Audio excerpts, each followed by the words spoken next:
Azərbaycanın müxtəlif bölgələrində arıçılıq həm qədim ənənə, həm də kənd təsərrüfatının gəliri sahələrindən biri olaraq qalır.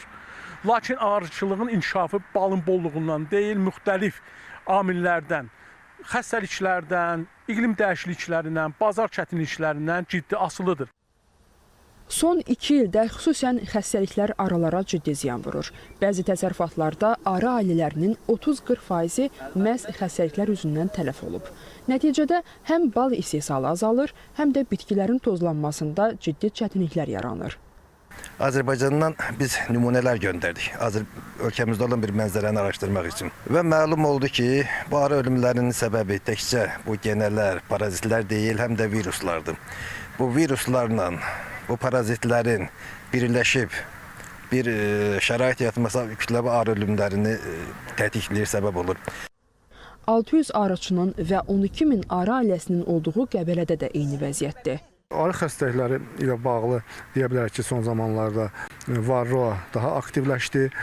Tropilapis bizim bölgəmizdə, belə deyərdim, yan keçdi və artıq Respublikada yayılan Kaşmir virusu və onlar haqqında da bu son seminarda danışılacaq. Arı xəstəlikləri və onlarla mübarizə üsulları mövzusunda Qəbələ Dövlət Peşə Təhsili Mərkəzində keçirilən seminarda xarici ölkələrdən mütəxəssislər də iştirak edirdi.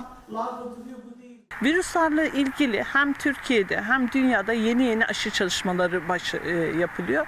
En etkili çözüm eğer toplu mücadele yapabilirsek bu parazitlerle ilgili aynı etken maddeyle birlikte aynı ülkede, aynı bölgede bir hafta içinde toplu mücadele yaparsak başarı şansımızın oldukça yüksek olduğunu düşünüyorum. Arıçılığın mövcud vəziyyəti bu sahə üzrə peşəkar kadrların olmasını da zəruri edir. Bu baxımdan Qəbələ Dövlət Peşə Təhsili Mərkəzinin üzərinə mühüm iş düşür. Ən gənc tələbəmizin 17, ən yaşlı tələbəmizin isə 75 yaşı var. O deməkdir ki, bu ixtisas bu sahəyə marağın həqiqətən də olmasından irəli gəlir.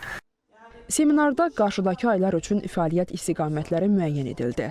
Arılar arasında yayılan gənə və virusların nəzarətə saxlanması üçün arıçılara tövsiyələr verildi. Əli Səmədov, İbrahim Mustafayev, Şahnun Qasımova, ATV Xəbər.